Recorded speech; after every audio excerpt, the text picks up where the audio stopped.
Hello everyone, welcome to Everything Arsenal. So we have a lot of updates today. Arteta did his press conference ahead of the Southampton game that I don't think too many people are bothered about. But yes, he was asked about Thomas Partey, he was asked about Martinelli, about Trossard. He gave updates on those players. We also have updates on Gyokeres, Sesko, Rodrygo, Nico Williams, and a lot more. So without wasting time at all, let's get straight into it and let's start with this part. So Arteta was obviously asked about the season, and obviously was asked about Tottenham winning the trophies and all that. He had a lot to say, but this is what he had to say about basically what we've gone through with the players this season and what our plans are for next season.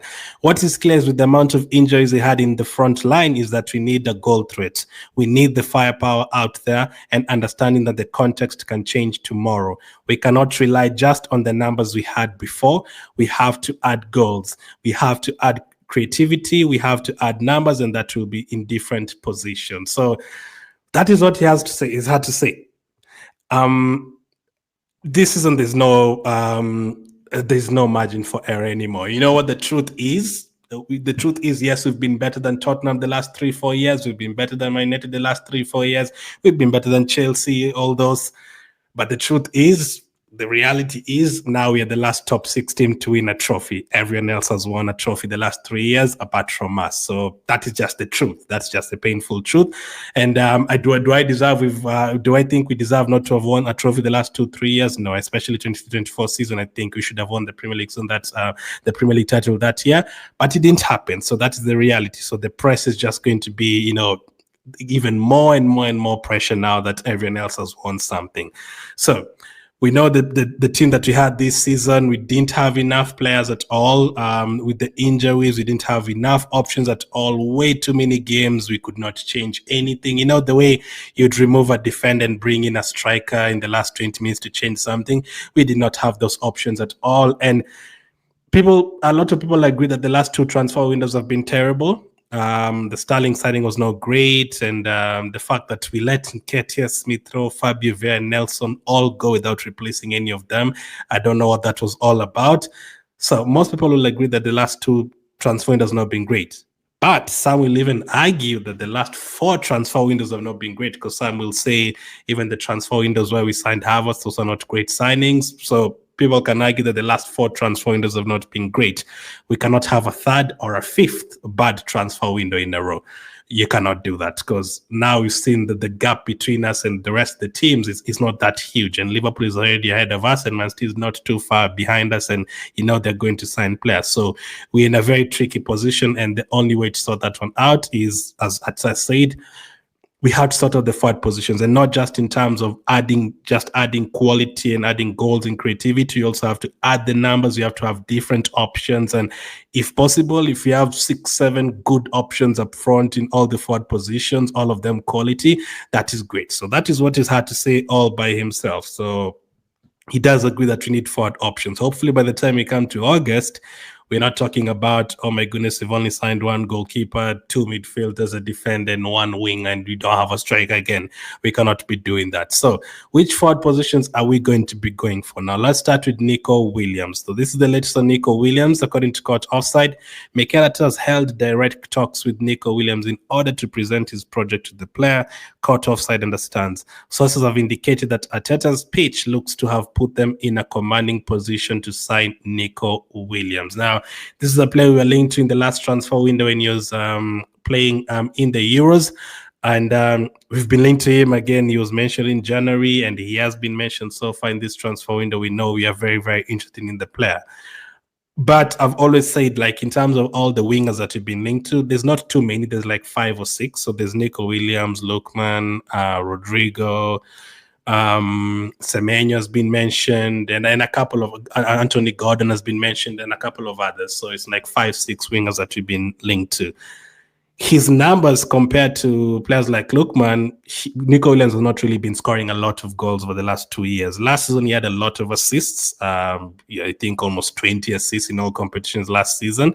But this season, his numbers have not been that great. So his numbers you can actually compare his numbers to the likes of Martinelli and Trossard, to be honest. But obviously, He's younger than Trossard and is more promising than Trossard. He obviously has a lot of room for improvement. He's still a very young player. Still has, still can work on his finishing, can work on his decision making, on his all that. He still has room for that. So the question is, do we have time to work on things with several players, or do we want the finished product? Now, it's very hard to get the finished product in the winger position unless you're getting Kvaratskhelia, or you would have gone and gotten someone like a Leao who's done it for several years.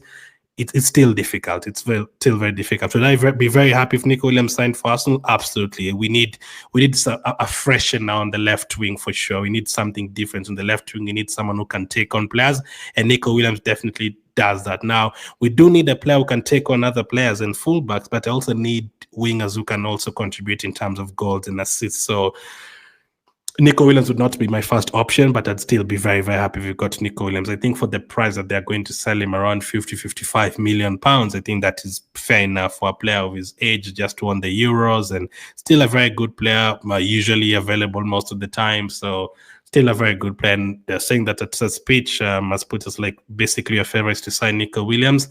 Let's see how that one goes. Now, you're not going to sign both Nico Williams and Rodrygo. It's only going to be one of them. It's impossible to be both of them, especially because we also need a striker. So what's the latest on Rodrygo? This is the latest. So David Onson has had to say this about him. Rodrygo is obviously really well liked at Arsenal, but that isn't surprising. It doesn't mean they will recruit him. Again, lots of factors such as what are the club-to-club player and agent terms? Do Arsenal want to make a proper push? Is it affordable with all the other business they need or want to do? Would somebody have to leave, and how likely is that? Does Rodrygo want to join Arsenal? Who else is in contention?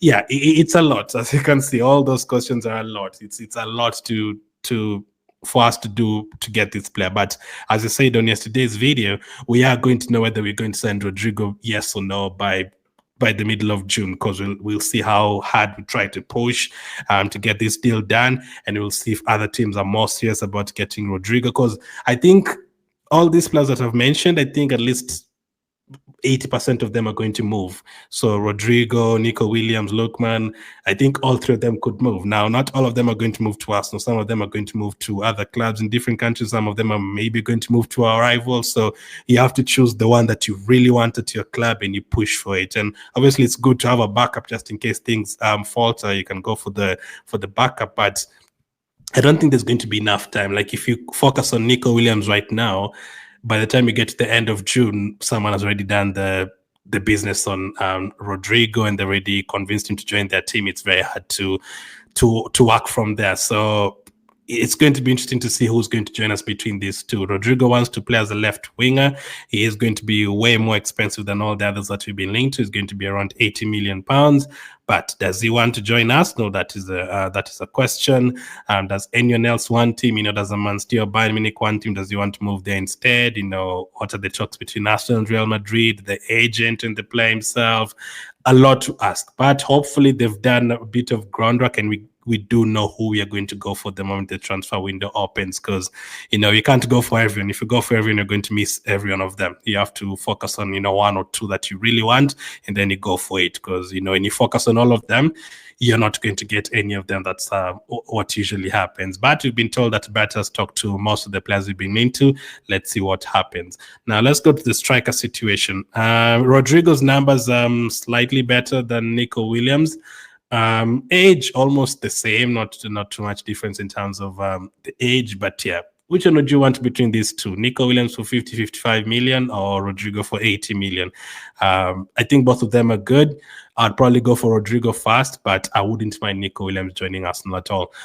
Gyokeres and Sesko. David Austin has also had this to say. It seems Arsenal are deciding between which of Benjamin Sesko or Viktor Gyokeres to pursue as their preferred target.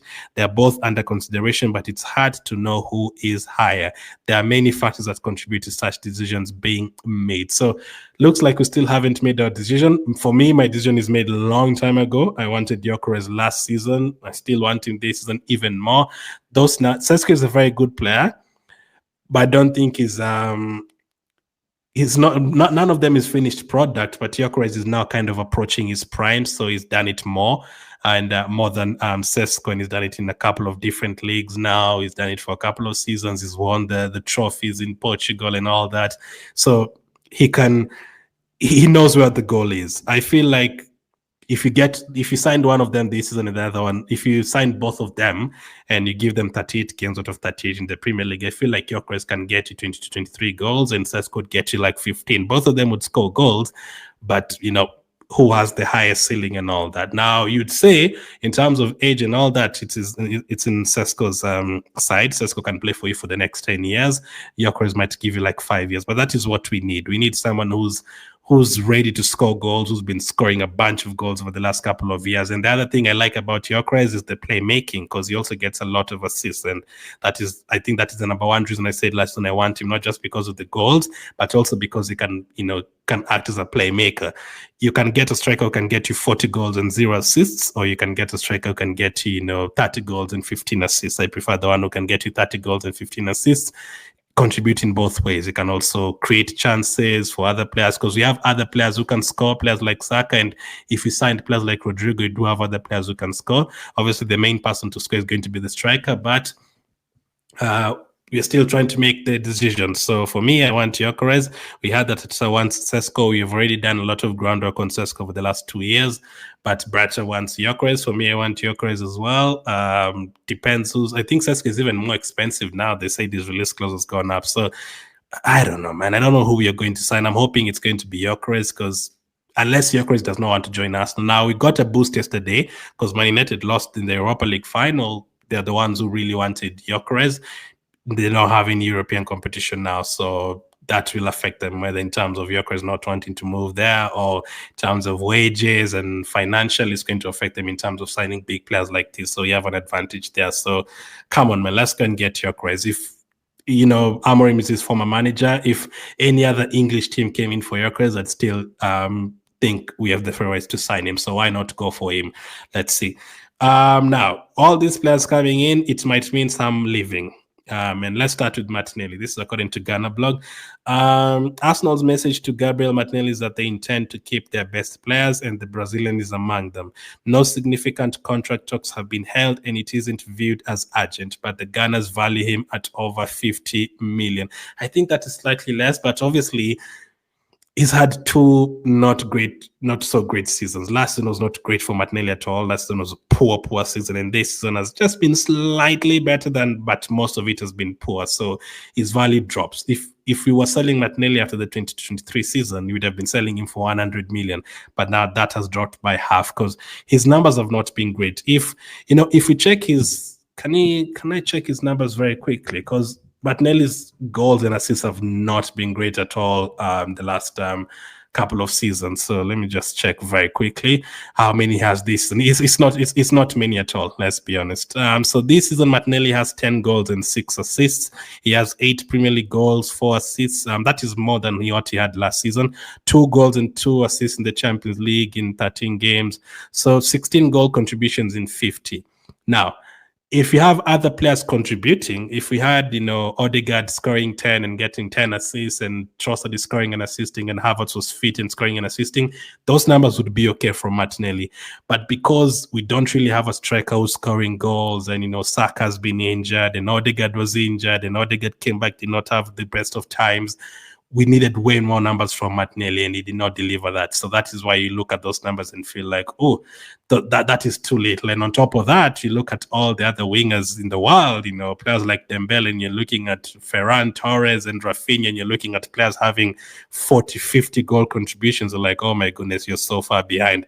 Yeah, last season, Martinelli only had 8 goals in all competitions and 5 assists. So those are not great, How many is that? Is it... like almost like less than 20 goals the last 2 seasons combined, and that is almost 100 games. So that is not those are not great numbers. So that is why his value has dropped that much. So it's tricky. For me, I would keep them because they say they need numbers. Unless we were being told you're going to sign both Nico Williams and Rodrygo and you'd have depth, then that is fine. But we're not going to have depth. Even if you sign Nico Williams today and then he he knows he misses 1 month. Who's going to play there if you've sold both Trossard and Martinelli?